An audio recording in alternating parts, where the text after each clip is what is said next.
Estamos entonces con esta segunda sesión de 2021 del seminario de las matemáticas.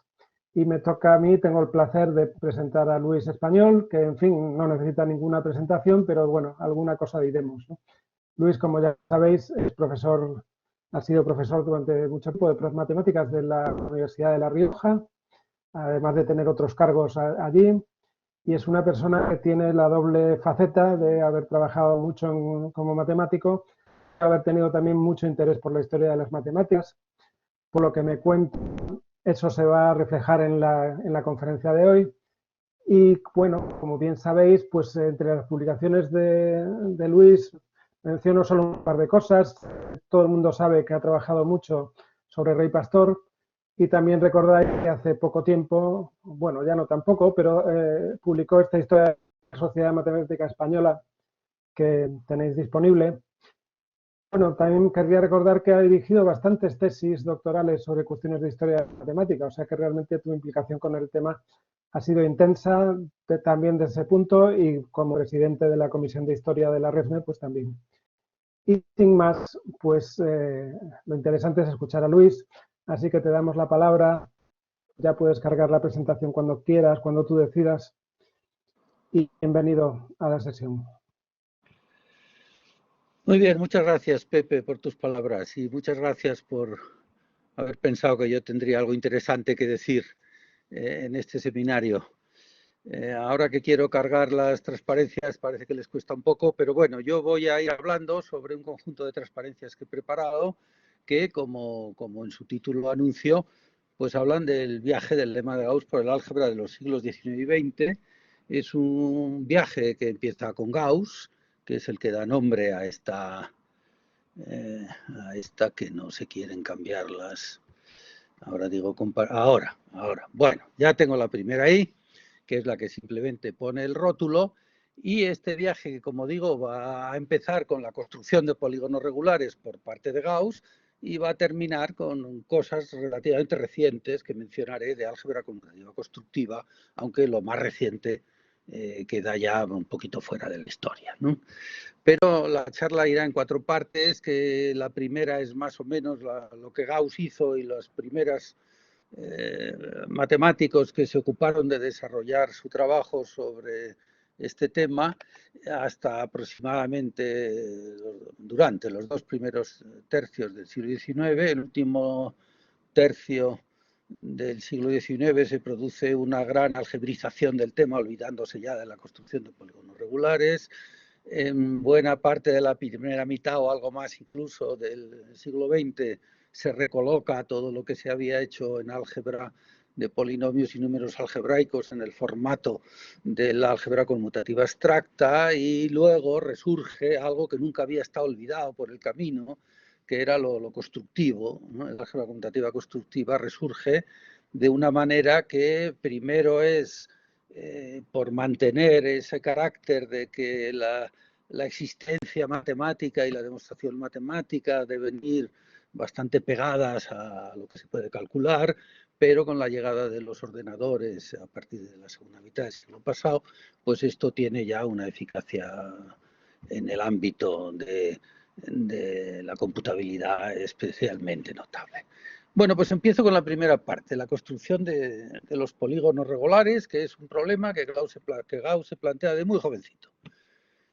Sabido es que la construcción de polígonos regulares está empezada por Euclides hasta un cierto punto, y la cuestión es cómo se puede seguir. ¿Cuándo se puede construir, entendiendo por construir la regla del compás, un polígono regular inscrito en una circunferencia?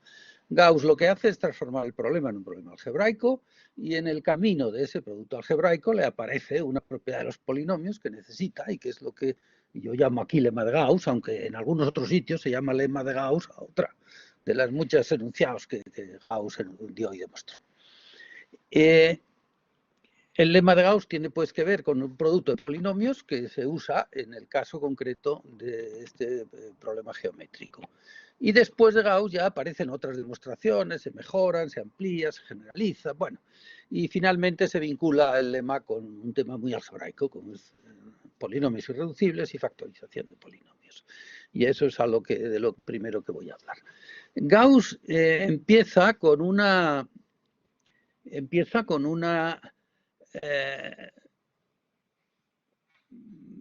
gran obra como es las disquisiciones aritméticas con la teoría de las congruencias. Y después de que ha expuesto las congruencias en las secciones primeras y segundas de su libro, añade al final un asunto que dice cuestiones varias, ¿no? Teoremas varios. El primero, que está ahí pequeñito y no sé si se verá bien, como luego pasaré la transparencia, estas a quien quiera las podrá ver con más detalle, se refiere, el 38, a la cuestión de la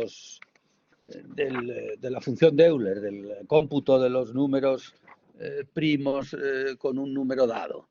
Y luego vienen otras cosas, y en la número 42 viene un teorema que dice que si los coeficientes de dos polinomios mónicos, cuyo término de mayor grado es 1, son racionales y al multiplicarlos tiene que salir otro producto en el que tiene que haber números racionales, no pueden ser todos enteros. Es decir, los denominadores efectivos que aparezcan por los coeficientes de los primeros polinomios, a un resto tienen que dejar en el producto, no pueden ser suprimidos.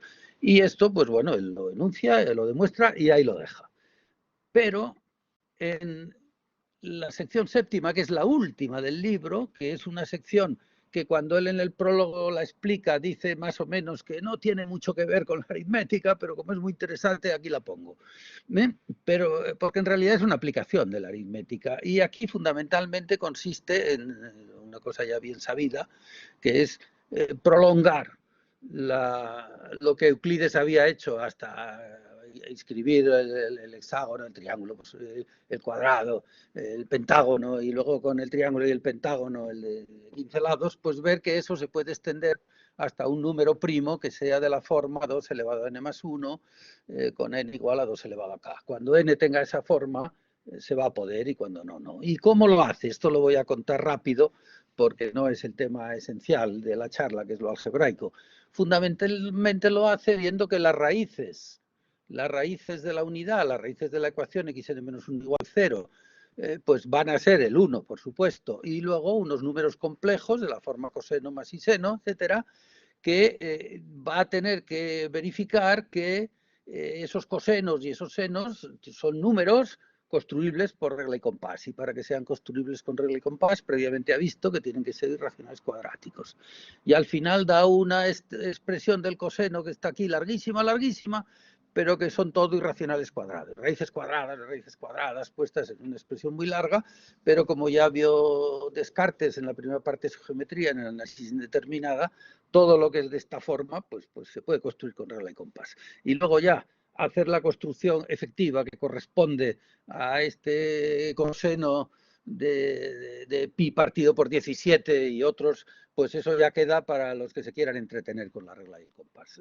Gauss lo que demuestra es que al tener esa fórmula la cosa es posible, ¿verdad? Y este es el momento en el que Gauss va a necesitar, a ver, no, me he pasado aquí yo de cosa, a ver, un momentito, que me parece que me he pasado. Eso es. Entonces, ¿dónde usa realmente el lema de Gauss? Bueno, en un momento determinado, Gauss tiene que demostrar que esta ecuación, que aquí abajo está escrita más grande, que es la ecuación xn menos 1 partido por x menos 1, pero con n', siempre con n', que este es irreducible, es decir, que no se puede descomponer en factores racionales. Y eso es lo que va a hacer con su teorema. El lema de Gauss lo va a aplicar a demostrar que la ecuación que ahora llamamos ciclotómica, de grado primo, no se puede descomponer en fracciones ni con coeficientes enteros ni con coeficientes racionales. Si lo fuera de una manera, lo sería de la otra. Bueno, y este es, digamos, el lema originario. El originario tuvo enseguida, claro, una atención de matemáticos. El primer matemático que le prestó una notable atención fue Legendre. Legendre le prestó atención entre contento y fastidiado. Contento porque, como él mismo declara en su prólogo a la segunda edición de los ensayos de la teoría de números, la obra de Gauss, las disquisiciones aritméticas, le parece una obra magnífica, pero fastidiado porque le chafa el terreno que le estaba ganando con su ensayo sobre la teoría de números, que iba por la segunda edición, y en la que él dice que no puede aceptar copiar cosas de Gauss porque sus métodos son tan nuevos, con toda la teoría de congruencias por el medio, que solo podría copiarlos, pero sí añade también al final la parte de la división del círculo. Y lo hace pues de una manera más o menos siguiendo a Gauss, pero con ese prurito de originalidad que él le gustaba tener. Cambia un poquito el enunciado, cambia un poquito la demostración, pero en principio, digamos, Legendre subsume en su obra la teoría de la división del círculo de Gauss. Más interesantes son las modificaciones que se hacen unos años después. Legendre era 20 y tantos años mayor que Gauss, como 25. En cambio, los matemáticos más jóvenes, que nacen ya después bastante después de Gauss, pues esos sí hacen ya unos estudios importantes. El que hizo estudios más duraderos fue Kronecker, pero contemporáneo de Kronecker era Eisenstein, que hizo cosas muy interesantes con el lema de Gauss, pero la diferencia es que digamos que uno vivió bastantes años y el otro muy poquitos. Tuvo problemas de salud Eisenstein y murió joven. Entonces le dio tiempo de hacer menos cosas. ¿Qué hizo por el orden que están ahí en la lámina Kronecker? Kronecker, en los tiempos en que estaba haciendo, bueno, Kronecker había estudiado con Kummer y Dirichlet le estaba dirigiendo una tesis precisamente sobre las raíces de la unidad, o sea que estaba con el lema de Gauss entretenido. Y lo que hizo con el lema de Gauss fue varias cosas. Primero, fue capaz de deducir la irreducibilidad del polinomio ciclotómico sin usar el lema de Gauss, usando otro lema, otro teoremilla que tenía él por ahí, con el cual sacaba la irreducibilidad. Otra segunda cosa mucho más interesante es que hizo una ampliación del ámbito de irreducibilidad. Es decir, el polinomio ciclotómico no solo no es reducible sobre Q, sino sobre ciertas extensiones algebraicas de Q. Y un poquito después dio otra demostración del lema de Gauss, diferente de la que Gauss había dado, digamos sensiblemente diferente, no solo adaptando la demostración como había hecho Legendre. De manera que Kronecker, en sus trabajos más jovencitos, le dio una vuelta al lema de Gauss muy interesante. Y Eisenstein lo que hizo fue, primero, dos generalizaciones. Primero, le debió chocar, claro, que Gauss hiciera el lema para polinomios mónicos, lo cual fundamentalmente, creo yo, estaría motivado porque él buscaba la irreducibilidad de un polinomio mónico, luego no necesitaba más. Pero Gauss también había, aparte, hecho alguna consideración sobre el caso general de que los polinomios fueran cualesquiera, pero sin mucho éxito. Y en cambio, Einstein logró dar un lema de Gauss con polinomios de grado arbitrario. Y por otra parte, dio lo que ahora todos los libros de álgebra enseñan como criterio de irreducibilidad de Eisenstein, que es decir, que qué condiciones debe tener un polinomio para ser irreducible, y en particular esas condiciones las cumple el ciclotómico. Tengo que decir también, aunque muy rápidamente, que Schoenemann había hecho un resultado similar un poco antes que Einstein, pero bueno, como le sacó menos partido, pues el que ha pasado un poco a la historia es más Einstein, pero es en principio un resultado compartido por dos matemáticos. Y así llegaron las cosas hasta que el lema de Gauss pasó a formar parte ya de un álgebra más concreta de la factorización de polinomios, que empiezo ya con esto la segunda parte de mi charla, que es factorizar polinomios y números algebraicos, con lo cual el lema de Gauss ya se desliga del problema geométrico. El problema geométrico, los libros que lo han querido seguir tratando lo han hecho más o menos por la forma en que lo dejó establecido Einstein. Se demuestra el teorema de Gauss, bien con el lema de Gauss, bien con coeficientes mónicos o no, se aplica al criterio de Einstein, se aplica la reducibilidad del ciclotómico y luego se hace alguna consideración sobre el tema de la construcción con regla y compás. Por ejemplo, Klein tenía un folleto en los primeros años del siglo XX, que se hizo muy famoso sobre los problemas geométricos y elementales, esos que la cuadratura del círculo y además de los problemas relativos a pi y a e que los enuncia, y el caso concreto de la construcción de polígonos regulares lo hace pues siguiendo lo que había hecho Einstein de una manera casi clavada.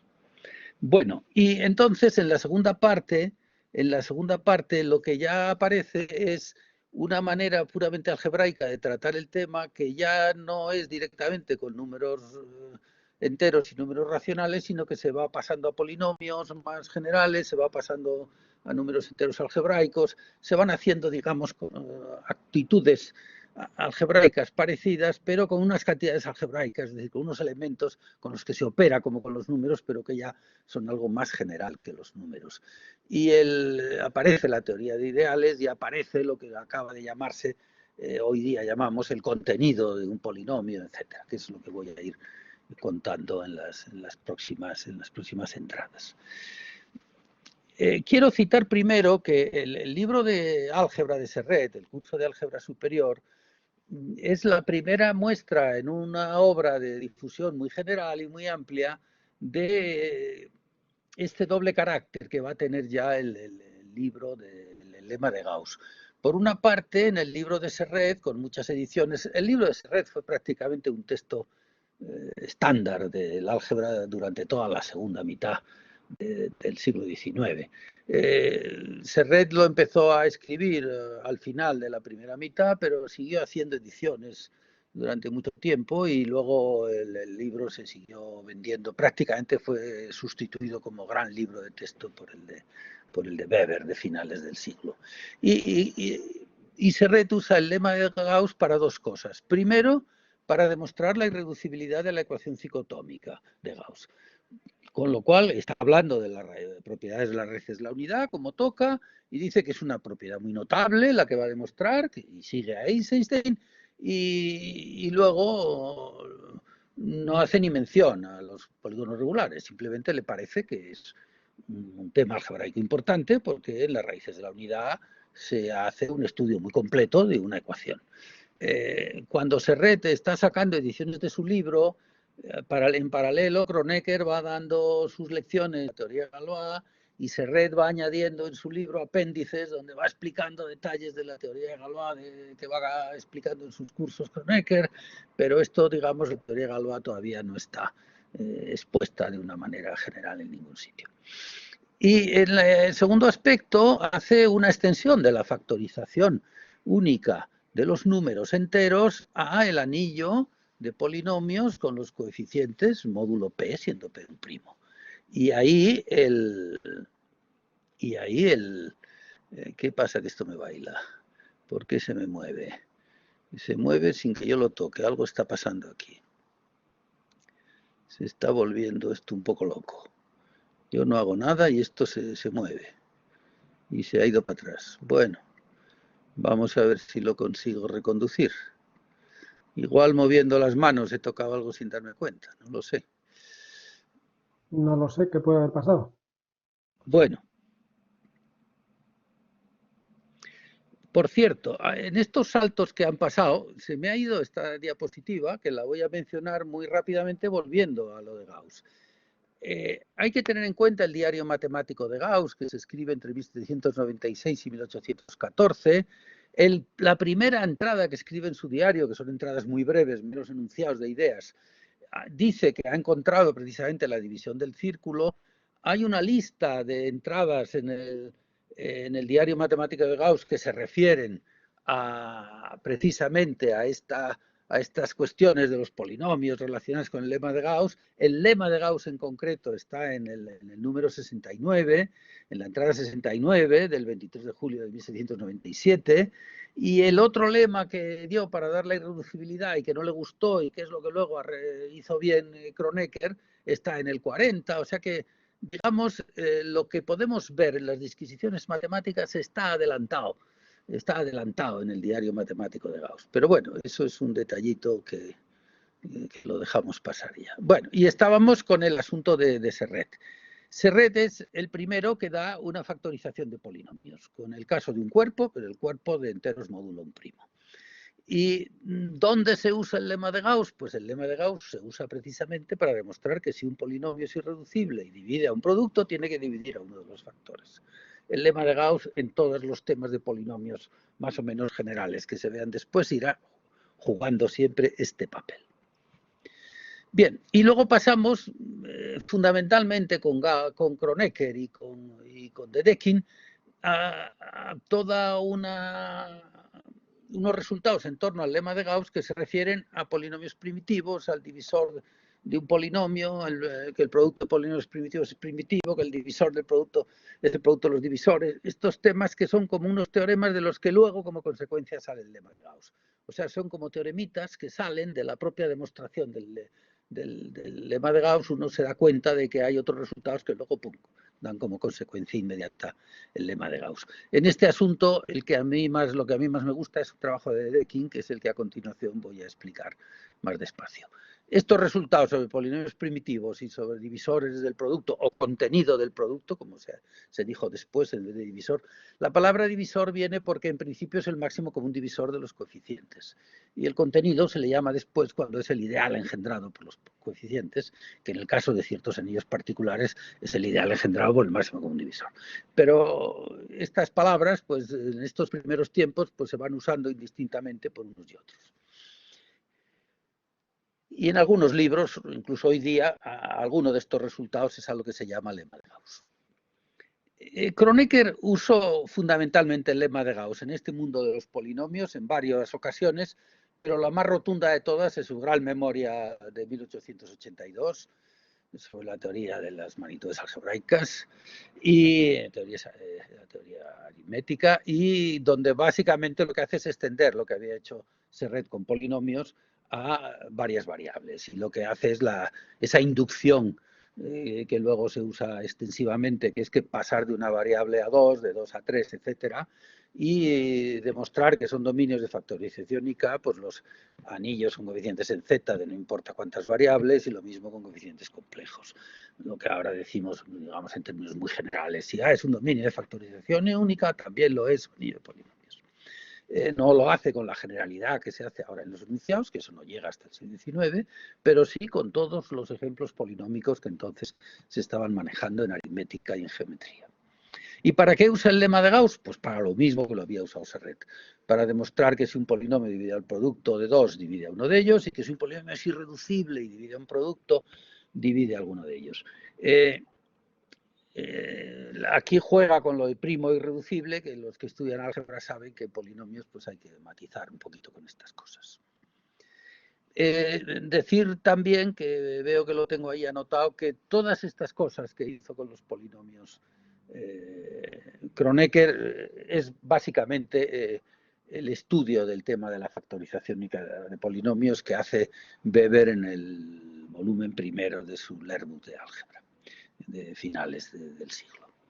Pero es mucho más interesante lo que hace Dedekind. Dedekind trabaja este tema varias veces, trabaja sobre este tema del lema de Gauss y su entorno en algunos de los comentarios que va haciendo a las lecciones de teoría de números de Dirichlet, pero hay un artículo que a mí me gusta mucho, que es de 1892, que es una conferencia que dio en una convención de la Sociedad Alemana de Matemáticas hecha en Praga el año 92 y que luego salió publicado en el 95. Ahí da una lista de teoremas, los primeros de los cuales clarifican lo que es el lema de Gauss con números, es decir, con Z y con Q, y en una segunda parte extiende esto a números algebraicos. En vez de Z enteros normales pasamos a Z negrita, enteros algebraicos, y en vez de Q racionales normales pasamos a Q números algebraicos. Da una secuencia de teoremas en la primera parte del 1 al 4 que el primero es el lema de Gauss, tal cual está en las disquisiciones, hace un comentario general sobre la demostración y hace una observación sutil muy bonita en la que dice que la prueba que da Gauss en realidad demuestra algo que es más fino que el teorema, y ahí es donde viene. Lo que Gauss demuestra es que el producto de polinomios primitivos es primitivo, es decir, que si los polinomios tienen unos coeficientes primos entre sí, pues al multiplicarlos va a pasar lo mismo. Y que este teorema es equivalente al teorema que dice que el divisor del producto es el producto de los divisores, y por divisor entendemos el máximo común divisor de los coeficientes. O sea, uno se refiere a que los coeficientes sean primos y otro se refiere al mínimo común múltiplo de los coeficientes. Observa que estos dos teoremas son equivalentes y observa que son un puntito más generales que el verdadero lema de Gauss. Por dar algún detalle técnico, aunque aquí procuraré dar los mínimos, en realidad, dado un polinomio con coeficientes racionales, lo que yo he llamado aquí el TDP, que es el mínimo común múltiplo de los denominadores. Y lo que hace es usar este TDP para ver cuándo un polinomio tiene coeficientes enteros, que es cuando TDP vale 1. Y para ver cuándo un polinomio de coeficientes enteros es primitivo, es decir, cuándo tiene el máximo común divisor de coeficientes 1, que equivale a que esa expresión T aplicado a partido por el coeficiente director, en realidad basta dividir por cualquier coeficiente distinto de 0. Y entonces lo que él afirma es que leída con precisión la demostración de Gauss, lo que sale es un lema de Gauss que aquí he puesto plus, un poco más, que es que T de P por Q es igual a T de P por T de Q. Eso que hoy día casi no se ve por los libros, pero que esto dice que es mejor que el resultado del puro lema de Gauss, porque lo que Gauss realmente enuncia es que si T de P es mayor que 1 o T de Q es mayor que 1, entonces T de PQ es mayor que 1. Pero que lo de verdad prueba es lo anterior, que es más fuerte. Y esta disquisición de Dedekind a mí me pareció muy bonita cuando la vi por primera vez. Y me sigue pareciendo bonita cuando la veo después. Luego da una novedad importante, que dice que hay otro enunciado equivalente que es más simple y por lo tanto más fácil de transferir a dominios numéricos superiores, ya que el concepto de divisor, es decir, máximo común divisor, no aparece. Y esto es lo que luego va a extender a números enteros algebraicos. Dice, si los coeficientes del producto de dos polinomios, en principio racionales, coeficientes, son todos enteros, entonces son enteros todos los productos de un coeficiente de cada polinomio. Esto quiere decir que cuando uno coge los coeficientes del polinomio producto, coge unas cuantas sumas de coeficientes, pero si esas sumas de coeficientes, que son los coeficientes del producto, son enteros, es que todos los productos de uno cualquiera de los coeficientes por otro van a ser también enteros.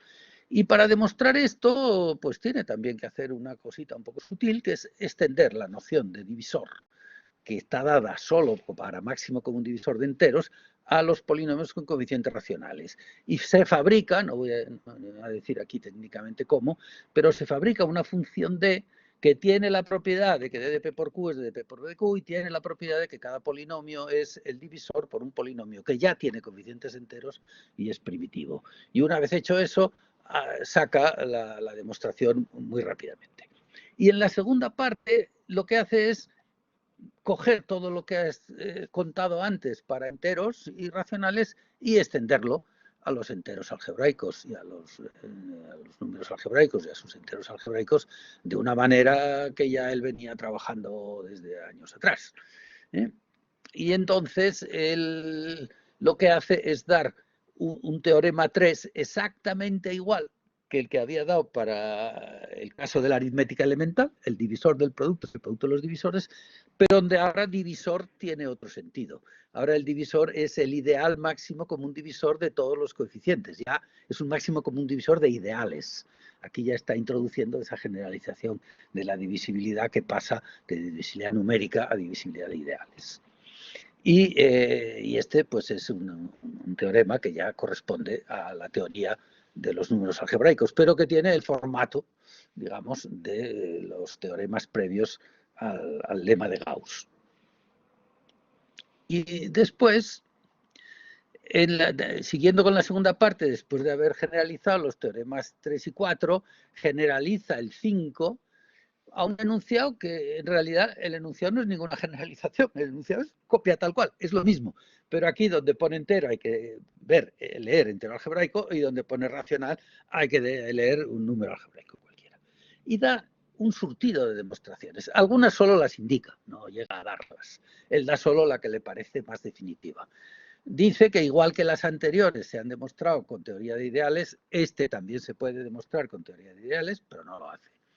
Luego dice que se puede hacer ideales, pero utilizando la descomposición en factores lineales, que da un teorema previo al respecto, que es un asunto muy propio de Kronecker, es decir, eso del cuerpo de descomposición que fabricó Kronecker para descomponer cada polinomio en factores lineales. Pero él dice que le interesa la versión aritmética y que quiere hacer una demostración que solo use enteros algebraicos, ni aparezcan los ideales, ni aparezca la descomposición en factores lineales. Y se fabrica una demostración muy interesante. Bueno, lo que acabo de decir es lo que aquí está escrito, que es donde Dedekind dice que se puede hacer a la manera usando recursos de Kronecker, pero quiero dar una demostración completamente diferente en la que no se use esta descomponibilidad. O sea, que quiere, digamos, vivir por un procedimiento fuertemente aritmético, un poco independiente de los algoritmos, de los procedimientos algebraicos, aunque para el final todo es álgebra polinómicos de Kronecker. Y la prueba que usa, la prueba que da, usa los módulos finitos. Bueno, los módulos finitos de Dedekind son lo que ahora llamaríamos los grupos abelianos finitos. Y usa esa notación, ¿verdad? Coge los coeficientes y hace el módulo que engendra un número finito de números que son los coeficientes de un polinomio. Hace grupos abelianos finitamente engendrados. Cada polinomio tiene su módulo de coeficientes y dados dos polinomios y sus productos, pues tenemos tres módulos, el módulo de A, el módulo de B y el módulo del producto. El producto de dos módulos se define multiplicando todos los coeficientes de uno y otro, y al final el teorema que él da es un teorema muy estupendo, que dice que si el grado del polinomio A es m, entonces se tiene esta igualdad. Esta igualdad que es una igualdad de productos de módulos finitos, de productos de grupos abelianos finitamente engendrados. Naturalmente hay una igualdad simétrica si n fuera el grado de b, con los coeficientes puestos por encima de la a en vez de por encima de la b.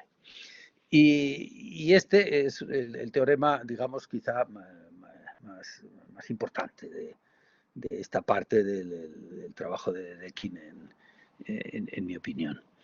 Y tengo que decir también, ya para terminar con esta exposición, esta parte de la exposición, que aunque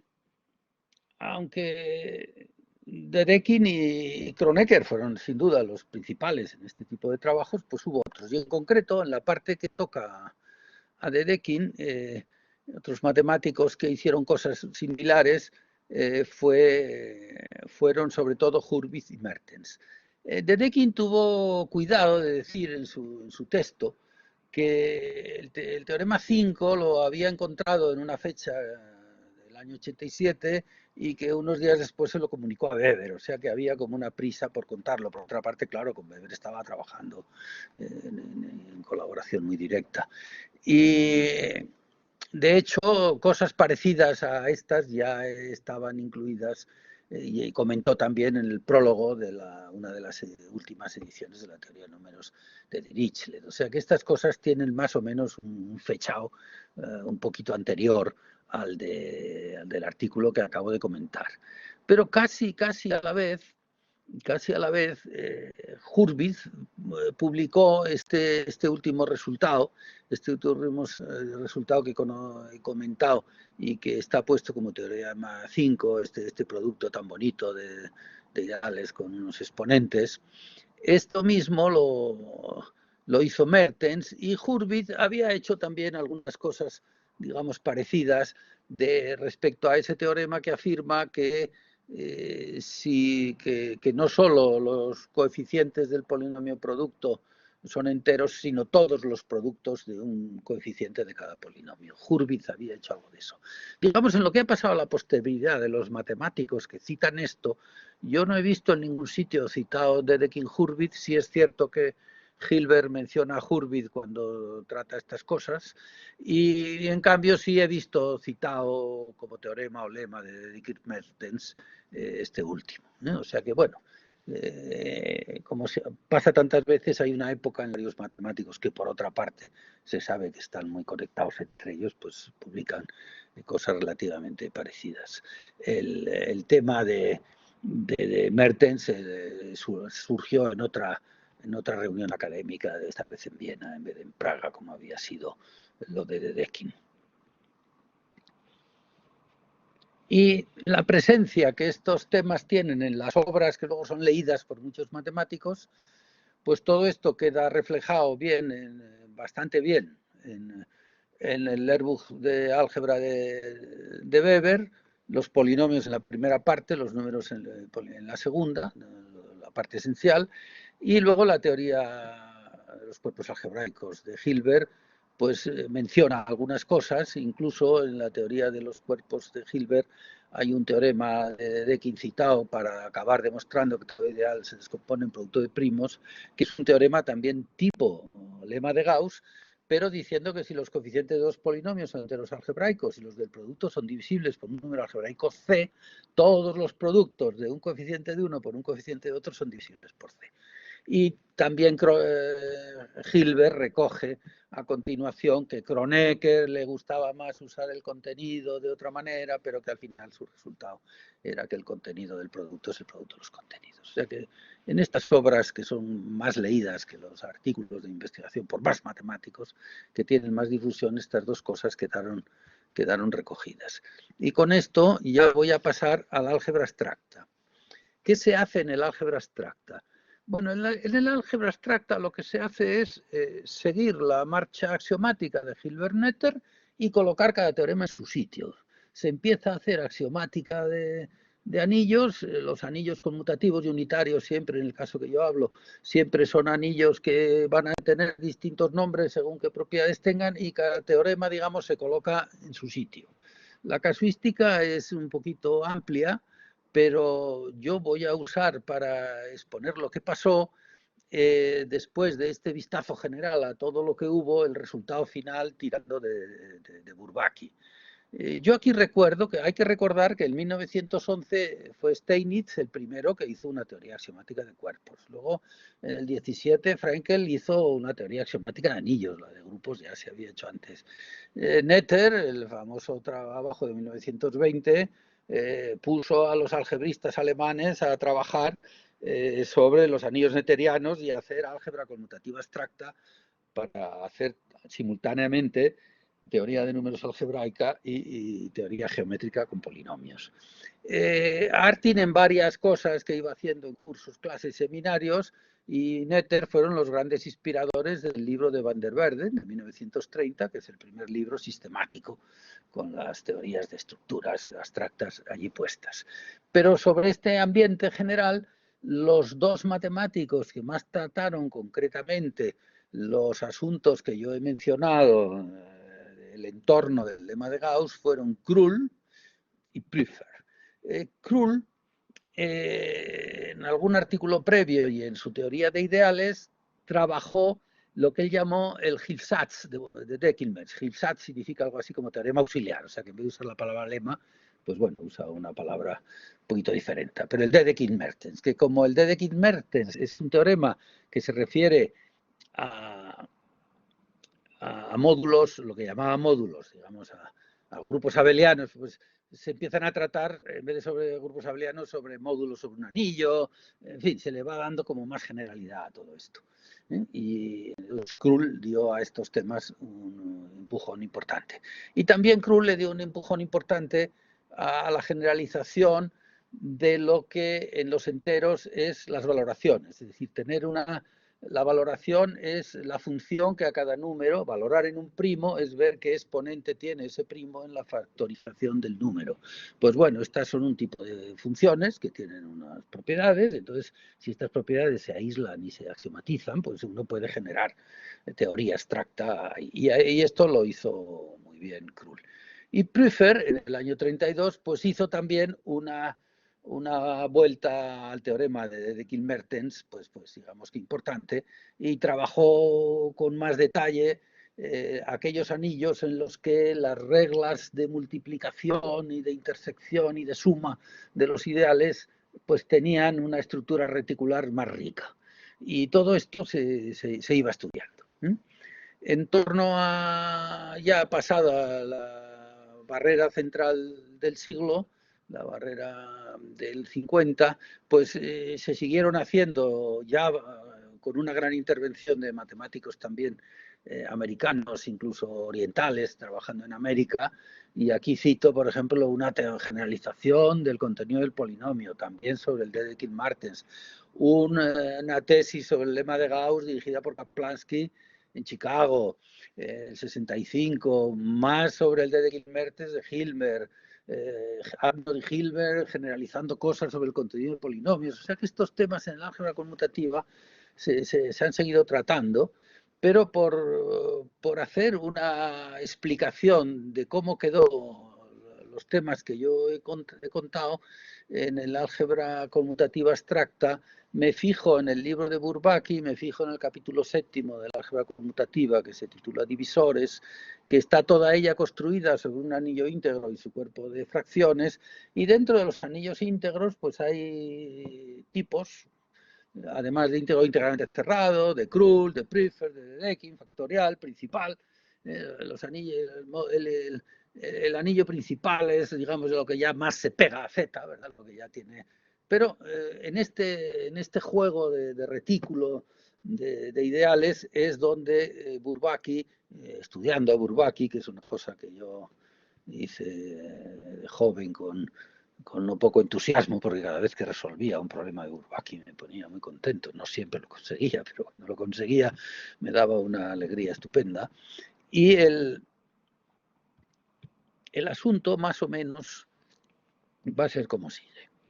Fijémonos primero un anillo, por supuesto, conmutativo y unitario. Bueno, uno empieza a estudiar anillos y ya sale que el producto de polinomios primitivos es primitivo. O sea que esto es como el lema de Gauss más chiquitín. Esto es lo más fácil. Esto pasa en cualquier lado. Ahora, si ya te pones en anillos íntegros y coges el cuerpo de fracciones, pues ya tienes que trabajar un poquito más, aparecen los ideales fraccionarios y aparecen una serie de construcciones que se asocian a los ideales fraccionarios, que no me voy a mostrar técnicamente, pero se llaman ideales fraccionarios, pero en realidad son submódulos del cuerpo de fracciones. O sea, que están en la línea de los subgrupos abelianos que veíamos antes. Y se hace una clase de equivalencia, que son los divisores, y se prueba una fórmula del producto, divisor del producto es producto de los divisores, y se hace el teorema que corresponde al teorema 7 de Dedekind, es decir, al de Dedekind-Mertens, que es demostrar que si f, g, tal, con los respectivos ideales se tiene esa fórmula, a elevado a n más 1. Antes la puse con el exponente en los b's y ahora la hago con los exponentes en los a's porque n es el grado de g. Bien, entonces, ¿qué significa? Que Dedekind-Mertens vive en el mundo de los anillos íntegros. Pero si además el anillo es íntegramente cerrado, es decir, le ajustamos, entonces ese teorema de Dedekind que yo he mencionado antes, que fue citado por Hilbert en su libro de cuerpos algebraicos, ese se puede demostrar en íntegramente cerrados. Si todos los coeficientes del producto son múltiplos de C, entonces todos los productos de coeficientes son múltiplos de C. La fórmula de los divisores se puede cambiar el producto de los ideales por el ideal del producto de los polinomios, y si C es principal, esta fórmula se simplifica y queda C igual a A por B. O sea que si te pones en anillos íntegramente cerrados, las cosas van un poquito mejor. Si sigues afinando y te metes en Krull, pues ya tienes el primer teorema de transferencia. Si A es Krull, el de polinomios en cualquier número de variables también es Krull. Si te bajas a los anillos de Prüfer, que son distintos de los de... No bajas de Krull, bajas de más arriba, de Prüfer, tienes las que son ideales que se pueden definir anillos de muchas maneras, pero que la más interesante para lo que estamos hablando es que las propiedades distributivas de la suma de ideales y la intersección de ideales se cumplen, ambas operaciones se distribuyen, o sea, hay una estructura reticular interesante, entonces la fórmula C igual a por B ya pasa sin necesidad de suponer que C sea principal. Los anillos de Dedekind, que son los que a la vez son Krull y Prüfer a la vez, pues ahí funciona la factorización de ideales de una manera estupenda. La factorización de ideales primos que Hilbert había demostrado en su obra a partir de este teorema, digamos, ¿dónde está? No, de este de aquí, de que si todos los coeficientes son múltiplos de un número entero, los otros también y tal, ahora aparece como un teorema cuyo marco es en los anillos de Dedekind. Y si uno se pone en los anillos factoriales, que es otro bloque de anillos definidos de una manera un poquito más general que lo de ser un DFU, pues el lema de Gauss aparece con el contenido definido como máximo común divisor, porque en estos anillos hay siempre máximo común divisor, y aparece el teorema estándar croniciano de que si A es factorial también lo es sobre el anillo de polinomios, y el criterio de irreducibilidad de Einstein se puede demostrar en este tipo de anillos. O sea que, digamos, el lema de Gauss y su mundo lo que hace es, los matemáticos, los algebristas de la primera mitad y un poquito más del siglo, lo que hicieron fue generar una estructura axiomática de anillos y meter cada propiedad en el sitio donde se puede demostrar con mayor generalidad. Y con esto me paso ya a la segunda parte, que es ver álgebra constructiva. Y para el álgebra constructiva voy a hablar del constructivismo, digamos, en general, del constructivismo en los topos, que es el que yo mejor conozco, y, bueno, y lo que vino un poquito después de los topos. En general, la historia del constructivismo está muy bien contada por Trollstack, que es uno de los discípulos generacionalmente de tercera o cuarto nivel después de Brouwer, de los de Países Bajos, y el constructivismo es un punto de vista normativo sobre las matemáticas, pero que, como se dice aquí en este texto, el rechazo de ciertas cuestiones también tiene grados, unos son muy severos y otros menos severos. Tiene una obra con Van Dalen de 1988 sobre el constructivismo en matemáticas, y tiene en 1990, lo que es la introducción de este libro, la desarrolló más en 1991 en un texto que preparó para la Enciclopedia Treccani italiana, y en este texto pues explica que básicamente los tipos de intuicionismo que hay, de constructivismo que hay, son los que ahí se citan. Del intuicionismo solo habla hasta 1965, aunque yo quiero comentar algo posterior. Y bueno, de todo lo que hay aquí, yo me voy a dedicar fundamentalmente a hablar algo de intuicionismo y del constructivismo a la Bishop. Como se ve, a la Bishop es el que está aquí el medio puesto, y este constructivismo, matemáticas constructivas de Bishop, es el que está más pegado a lo clásico. O sea, en realidad no quiere romper con lo clásico desde un punto de vista ideológico, sino ajustar los teoremas de la matemática clásica lo más posible a la proximidad a lo computable en un sentido más o menos general al principio y más o menos de ordenador después. Y es bien sabido, y no me voy a entretener, que Kronecker, el propio Van der Verden, con ser el del gran libro de la axiomática, es fuertemente constructivo, bastante constructivo. El propio Heidemer, por poner ya cosas más modernas, era un algebrista constructivo. Lo que pasa es que la matemática normal también la practicaban, pero siempre que pueden se buscaban la posibilidad constructiva. Y las posibilidades constructivas se discuten sobre todo con el tema de los polinomios irreducibles, saber si es o no un polinomio irreducible, con el teorema fundamental del álgebra, saber o no si tengo un algoritmo para encontrar esa raíz que digo que existe, en los temas de los ideales primos y maximales, saber si esos teoremas de existencia de ideales primos que se dan basados en la axioma de elección se pueden dar de otra manera que sea un poco más realista en este sentido. Bueno, el intuicionismo de Brouwer evolucionó con Heiting, pero no me voy a entretener en esto, y el constructivismo al aviso se proclamó en 1967 con un libro de fundamentos de análisis constructivo donde prácticamente no había álgebra, porque el tema constructivista estrella se lo llevaban los números reales y el análisis, porque claro, en los números reales el constructivismo tiene mucho juego, ¿verdad? Y tardó unos años en aparecer un libro estándar como curso de álgebra constructiva, y que es a la Bishop, o sea, es lo del álgebra. En todos estos años intermedios, estos tres autores fueron publicando muchas cosas, como siempre, en artículos, pero luego lo fundamental, lo básico de eso está concentrado en este libro del que voy a hablar un poquito. Primer problema que plantea el álgebra constructiva y el álgebra intuicionista, y esto lo voy a contar a la vez porque es una cosa común para los dos. Una idea esencial es que la lógica ya no es fija, la lógica es intuicionista, por tanto es una lógica variable. Las proposiciones no funcionan según el álgebra de Boole, sino según un álgebra que se llama de Heiting. Por supuesto no hay axioma de elección. Pero ¿qué es lo que pasa en un álgebra de Heiting? Pues un álgebra de Heiting es un retículo distributivo con una operación implicación que se define mediante esta equivalencia, que es el teorema de deducción famoso de la lógica, y cuya implicación se define de esta manera, la define la construcción se define de esta manera, como supremo, pero hay dos leyes generales de la lógica básica que no se cumplen. No se cumple el tercio incluso y no se cumple la doble elección. No siempre aquí voy a tener igualdad a 1 y no siempre aquí voy a tener que diferenciar la negación. Y entonces, claro, los intuicionistas y los constructivistas, ya a la altura de los años 70 y 70, lo que dicen es que se trata de hacer matemática generalizada, se trata de hacer matemática como una álgebra más ligera y sin usar ciertos principios, pero hay que hacer la matemática de siempre, pero con unos enunciados y unas demostraciones que se parezcan, unas enunciados y unas demostraciones que se parezcan lo más posible a lo que luego va a ser para algoritmos, entendiendo por algoritmo algo más o menos preciso. Pues yo no entiendo por qué me decís que me oís mal, porque yo estoy igual, en mi ordenador no noto que haya pasado nada.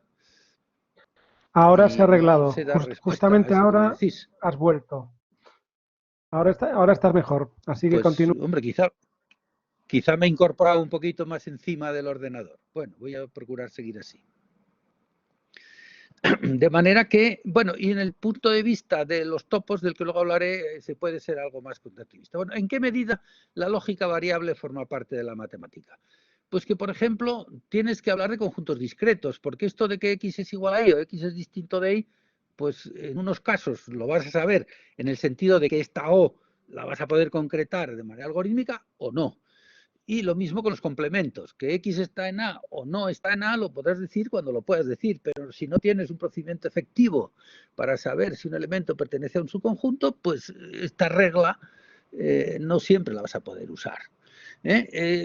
Un anillo es discreto cuando la regla de la igualdad se actúa con el cero, porque usas la resta. Un anillo es íntegro, lo puedes definir de varias maneras que clásicamente son equivalentes, pero con lógica intuicionista no son equivalentes. A veces, en el caso discreto, sí son equivalentes. Entonces, bueno, hay teoremas y resultados previos que tienen que jugar con estas cosas de la lógica. Lo mismo para definir un cuerpo y lo mismo cuando coges un retículo distributivo de álgebra de Boole libre que engendra, que tendrás que dar un teorema que diga que si el álgebra de Boole es discreta, también lo es. Si el retículo es discreto, también lo es el álgebra de Boole que engendra, porque si no, muchos teoremas pues te van a ir fallando. O sea que aparecen unos resultados que tienen que ver con el juego de la lógica. Y luego con este juego de la lógica se repiten los resultados de siempre, pero con unas técnicas pues un poquito distintas de demostración. La divisibilidad en dominios discretos, con cuerpo de fracciones, el lema de Gauss, cuando el contenido es un máximo común divisor, teoremas sobre polinomios primitivos. Este 4,6 que he puesto aquí, que bueno, si uno lo lee con un poco de detalle, es justo el lema de Gauss con coeficientes arbitrarios que dio Einstein, pero puesto aquí en un contexto constructivo, y que si A es un dominio discreto, el alineo de polinomios también es discreto y también tiene máximo común divisor. Ese tipo de teoremas son ya muy similares, pero hay que jugar un poquito con... Y lo mismo pasa con la divisibilidad en dominios discretos cuando hablas de dominio de anillos de polinomios y algunos teoremas de Kronecker. Pues hay que ver que si el anillo es infinito solo puede tener un número finito de unidades, que en fin, algunos teoremas exigen alguna restricción y otros pues no, otros si los anillos son discretos, etcétera, pues las cosas de Kronecker, digamos, pues funcionan perfectamente. Y el segundo constructivismo al que me voy a mencionar es el constructivismo de los topos. Los topos fueron creados en el 70 por Lovir y Tierney y en el 73 Joyal estableció el procedimiento semántico de interpretación de la lógica intuicionista en un topos, de manera que cada topos es un modelo de teoría de conjuntos intuicionista. Y este juego permite que haya una álgebra constructiva que es como el álgebra que yo soy capaz de interpretar en un topos, con lógica intuicionista, sin suma elección, y quizá pudiendo utilizar algunas otras cosas como la inducción o los límites inductivos filtrantes o alguna otra cuestión que algunos constructivistas muy estrictos pues rechazan. Y en ese contexto tengo que mencionar que Joyal, un matemático que pasó fugaz por el álgebra constructiva porque luego se dedicó a otra cosa, hizo tres trabajos muy significativos. En el 71 demostró que los espacios espectrales, es decir, los espacios topológicos, son espectros primos de anillos y los retículos distributivos se pueden poner en equivalencia. Los distributivos son abiertos, los abiertos, se refieren a los abiertos de esos espacios topológicos. En el 75 publicó un esbozo, porque no fue una demostración completa, un teorema de Chevalley-Starky sobre conjuntos constructibles en el marco del álgebra constructiva, entendida como el álgebra interpretable en un topos, y usando una técnica en la que no me puedo entretener, que es que de cambio de topos, tú un teorema lo demuestras, lo interpretas en un topos adecuado y eso te da de rebote otro teorema un poco más general. Y luego finalmente en el mismo año 75 de una conferencia en Aarhus, que es donde está el contenido de Gauss con el que yo voy a terminar. Y voy ya deprisa porque tengo que acabar deprisa. Bueno, hay una serie de cuestiones técnicas que hay que decir. Él introduce para cada anillo un retículo distributivo con una aplicación que verifica estas leyes. Esto está inspirado en la noción de cero, porque si dualizas, si lo decimos del revés, en vez de el cero del polinomio cero tiene todas las raíces, el polinomio 1 ninguna, con cero sale justo lo dual. Cambiarlo, el orden y cambiar el i por el o, etcétera. Pero lo que Joyal demostró, que a mí me interesa para el lema de Gauss, es que todo anillo tiene un soporte universal, o sea que se puede construir un retículo distributivo con una propiedad universal. Para cada existe un único, en fin, lo típico de las propiedades universales burbachianas y de la teoría de categorías. ¿Y cómo se construye? Pues extrayendo cosas adecuadas de los cálculos que ha ido habiendo en este tema.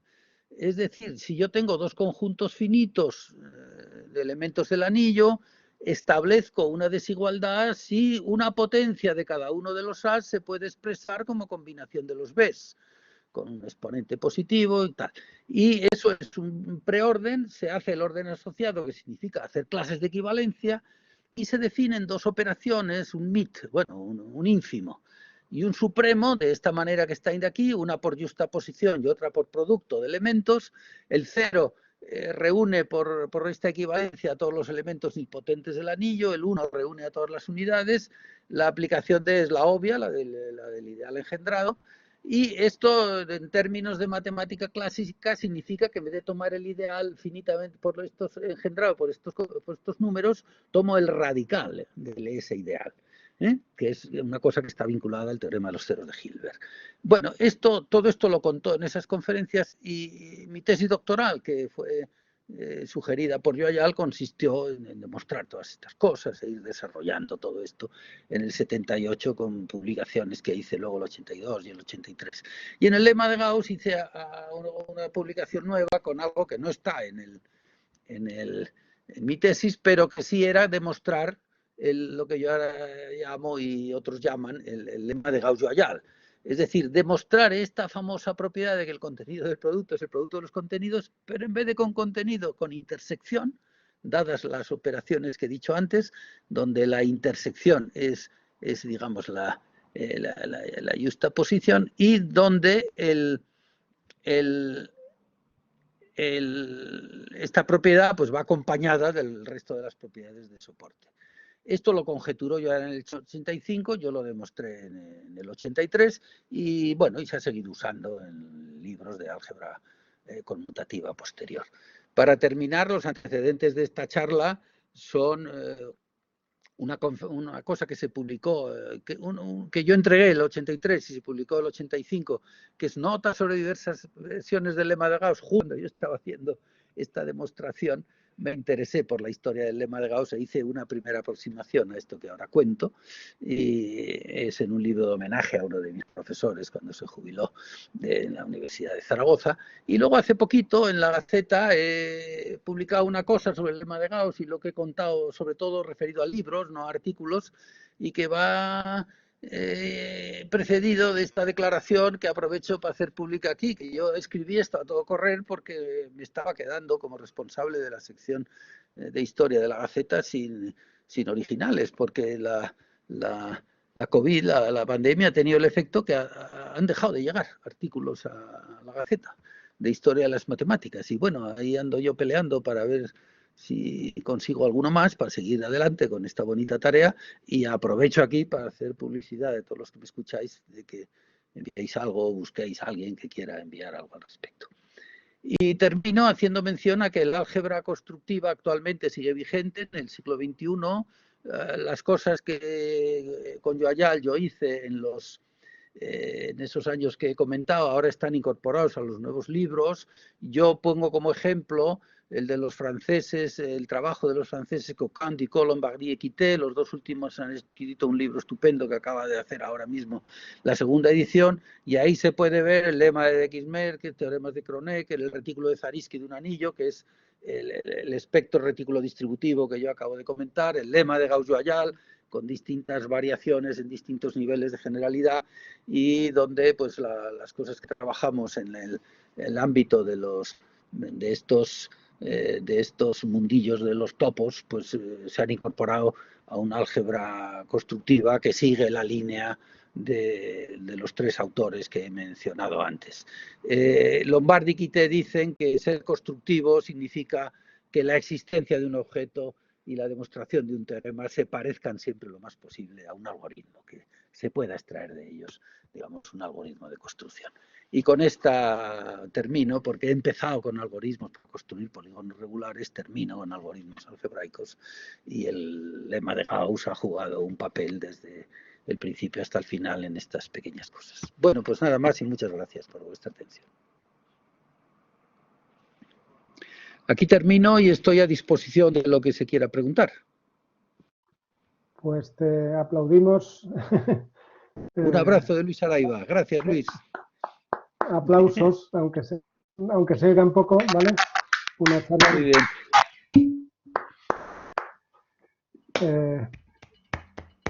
Una charla muy rica. Bueno. Y bueno, podéis levantar la mano, ya sabéis, los que queréis hacer alguna pregunta.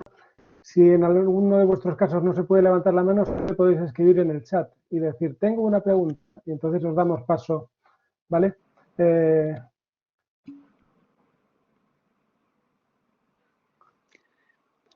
Bueno, yo quizá me daba la impresión de que iba acelerado, hablando muy deprisa, pero yo en principio esta presentación, con quizá alguna arreglillo de última hora, la puedo enviar para que el que quiera la pueda leer. Aparte de que esto luego quedará grabado y se podrá escuchar con calma, ¿no?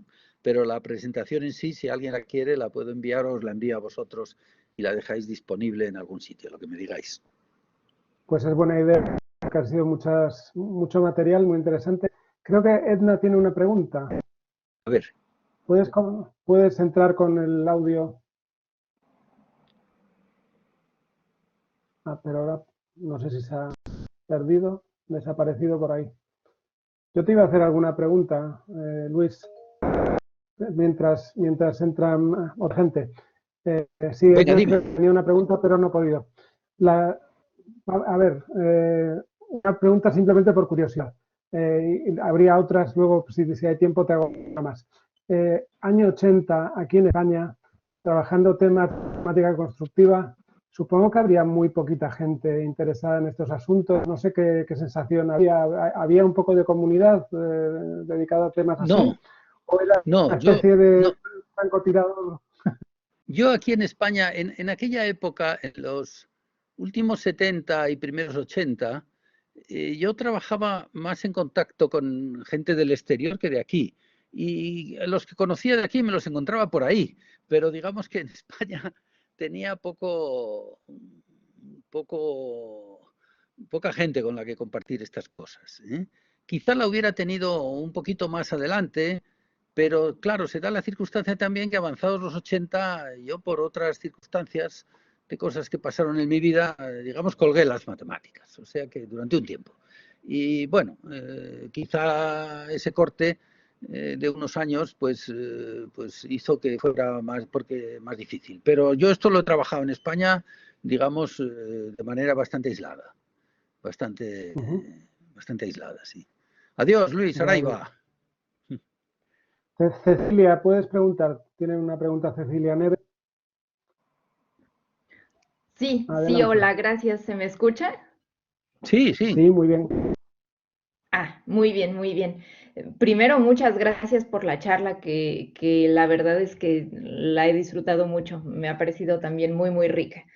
Y después, en esta pequeña parte donde hubieron algunos comentarios sobre un resultado que también apareció en algunos artículos de Hurwitz, y ahí un poco porque está relacionado con algo a lo que yo me estoy aproximando y no sé si usted tendría ya algunas ideas al respecto, es cómo es que Hurwitz y otros matemáticos contemporáneos se fueron familiarizando con los conceptos algebraicos que estaban recién surgiendo, particularmente con toda la teoría de ideales de Dedekind. Y digamos, si hay alguna idea de cómo fue el flujo de información de esos conceptos. En algunos artículos que trabaja Hurwitz en 1888, Sí, todavía similares, sí. habla de ideales, bueno, habla pidiendo condiciones sobre conjuntos, pero no tiene un lenguaje algebraico desarrollado. Y yo me pregunto si hay alguna forma de algo traceado ahí sobre cómo fue el flujo de ideas. Yo no sé contestar a esto con gran detalle. Eso que comentas es un problema que yo también he leído, porque cuando lees a estos autores, la terminología no está lo clarificada que está ahora. Y algunas veces no tienes muy claro de lo que está hablando. Por otra parte, hay una dificultad. Trabajar estas cosas no es fácil porque el lenguaje es todavía bastante retórico y la matemática fuertemente simbólica llegó más tarde. Y entonces a veces entender exactamente lo que dicen solo lo consigues leyendo a varios que hablen de lo mismo y cruzando lo que dicen para saberlo bien, ¿eh? O sea que efectivamente lo que mencionas es una dificultad. Yo algunas de las obras que he manejado concretamente para estas cosas que os he comentado y otras más que tengo por ahí, me he molestado en traducirlas con un poquito de tranquilidad, porque así me da pie a fijarme bien en términos y en cosas. Pero el propio artículo de Dedekind que he comentado con cierta extensión, pues bueno, a veces leyéndolo uno se pierde porque no sabe muy bien de lo que está hablando, porque es como que en la época hubiera una especie de ideas ambientadas, de ideas preconcebidas que están en el ambiente y que los autores hablan con una especie de libertad de expresión que se supone que los que están a su lado les entienden, pero tú que no tienes el hábito de hablar, pues no sé, cuando se encuentren por las universidades, cuando hablaran en esas convenciones que ya se hacían entonces, pues supongo que tendrían más elementos para comprender bien. O sea, esa dificultad de entender el lenguaje concreto de cada autor, pues efectivamente existe. Y el saber que dos autores están hablando de lo mismo, a veces cuesta darse cuenta de ello, sí. Cuesta darse cuenta. O sea que yo creo que ahí tienes efectivamente una dificultad, sí. Sí. Pero Vale, yo no te muchas gracias. podría ayudar mucho, salvo que pudiéramos trabajar alguna cosilla si nos vemos alguna vez por algún sitio.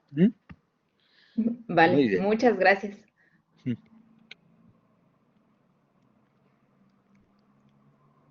Otra pregunta.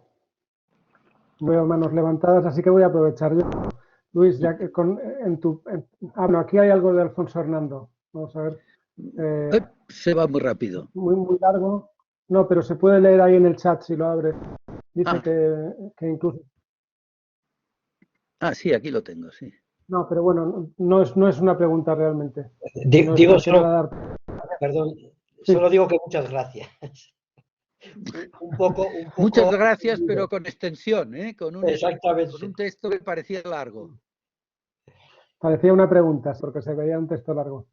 Bueno, y luego también decir que estoy a disposición de yo, todo el mundo por el correo electrónico, si me quiere escribir, o por las prisas que pueda haber ahora. Yo solo puedo, vamos, que estupendo, que simplemente que darte las gracias y que es un trabajo estupendo, vamos. Pero claro, para mí es muy técnico, pero me parece sí, me parece muy brillante cómo has incardinado, que es lo que te pongo, cómo lo has incardinado o sea, cómo vas viendo las distintas sensibilidades, la distinta forma de ver la matemática de cada momento. Eso me parece estupendo y nada más en eso. O sea, que mira, al respecto, a mí me gustaba seguir, claro, este camino del cambio del álgebra está bastante estudiado pues por ejemplo considerando la teoría Galois, considerando teorías como más potentes, ¿no? Pero a mí seguir este camino a través del manejo del lema de Gauss, que es una cosa que está, digamos, por una parte ciertamente algo elemental de teorías más poderosas, porque también en el ámbito de los enteros y de los números algebraicos, pues el papel que juega el lema de Gauss está, digamos, en la introducción, no está yéndose a los teoremas más fuertes al respecto. Pero esto surge, como he dicho, de que el tiempo en el que yo estaba trabajando esto como matemático coincidía con el tiempo en que se me estaban despertando los gustos por la historia, y entonces me puse a barrer la historia de este asunto y bueno, eso quedó como tantas otras cosas, me han quedado ahí en los cajones y en las estanterías. Y ahora que soy un jubilata que está repasando los armarios viejos y viendo lo que tiro y lo que guardo, pues este tema me dije, me lo voy a arreglar un poquito y lo voy a guardar. Esa es la cosa, esa es la cosa. Pues, no, pues muchas gracias, Luis. Un saludo. Encantado de verte y oírte. Muy bien. Pues Luis, yo sugiero Sí, una idea. dime. Y es que el tema constructivista yo creo que es muy interesante. Sería muy interesante hacer una panorámica de cómo ha cambiado esta situación, desde esa situación tuya que nos contabas hace un momento, del año 78, ser Sí. de los poquísimos que se interesaban por esta cuestión. Yo creo que esto luego ha quedado mucho, claro, con todo el auge de la computación, la matemática discreta, todas esas cosas. Podría ser muy bonito hacer un relato de cómo ha evolucionado esta cuestión en las últimas décadas, ¿sabes? Sí, Podría sí. ser un tema bonito para que tú mismo nos cuentes cosas. A partir del final de los años 80, más o menos cuando yo, el último gran congreso en el que yo estuve y en el que yo publiqué un artículo sobre temas de este estilo, que he comentado aquí, fue el año 87 en Lovaina, en Louvain-la-Neuve, y allí tuve una conversación con Joayal y con Theo Mora, que es uno que estaba empezando el álgebra que se llamaba ya entonces más que constructiva computacional, que era como de decir, me arrimo al algoritmo todavía más, ¿no? Y me arrimo ya al algoritmo programable en una máquina, que era matemático, me parece que de Génova, y entonces yo allá me estaba convenciendo de que me pusiera yo a estudiar también las cosas de la computabilidad, porque yo podía fusionar todo esto con la computabilidad muy bien y tal. Y de hecho Theo Mora me soltó un paquete de cosas, algunas a mano y otras a máquina, que me dejaba, vete leyendo todo esto y tal. Y empecé con ello, pero el año 88, como os he dicho, me retiré de las matemáticas hasta el 94 largo, 95. Y claro, todo esto había pegado un empujón entonces ya tremendo, y yo ya me quedé un poquito descolgado.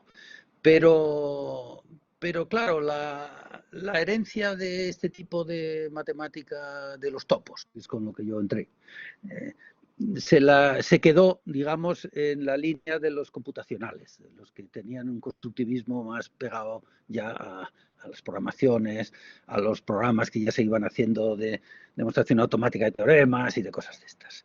Y en ese camino yo perdí un poco comba. Y estos que he citado al final, por ser también buenos conocidos míos, Lombardi y compañía, esos a partir de los 2000 y pico me iban llamando porque querían que yo les contara cosas de estas y me volvieron a meter un poquito en el tema, Y por eso yo entonces también tengo un poco la idea de que si como jubilado tengo un poco de marcha todavía para hacer algo de matemáticas, todas estas cosas que guardo de aquella época las voy a intentar refundir. De hecho, hace pocos días le mandé a Cocan, hace ya más de un mes, porque él me lo pidió, si podía darle detalles de la demostración del teorema de Chevalley-Tarski de Joyal, porque eso nunca se publicó. Y entonces yo cogí mis notas y le mandé unos cuantos folios sobre las líneas generales de esa demostración. Claro, yo ahí, es una pena, pero yo ahí tengo una cantidad de papeles que se quedaron en su día ahí tirados en un rincón de mi despacho, y cuando volví me dediqué un poco a otras cosas por influencia de la gente que tenía cerca, que trabajaba en otras cosas, etcétera. Pero sí, yo ahí aquí tengo yo un tema bonito al que poderle seguir dedicando un poquito de tiempo, más que nada para recoger los papeles que tengo y dejarlos legibles para quien los quiera leer. Estupendo. Muy buena idea. Bueno, pues yo creo que si no hay más preguntas, Ya estamos casi en los 10, que Sí. es una hora que puede ser prudente. Ahí te da las gracias, Javier. Saludos, Javier, adiós, encantado de Sí. ver ahí tu Adiós, pensamiento. encantado de escucharte, Luis. Un placer. Igualmente. Muy bien. Pues te damos Bueno, las pues, gracias a Pepe, todos y recordamos que dentro de un mes habrá una conferencia de nuevo, que en este caso Eduardo Rego, pero ya os llegará con tiempo, en tiempo Muy y bien. forma el anuncio a todos, ¿vale?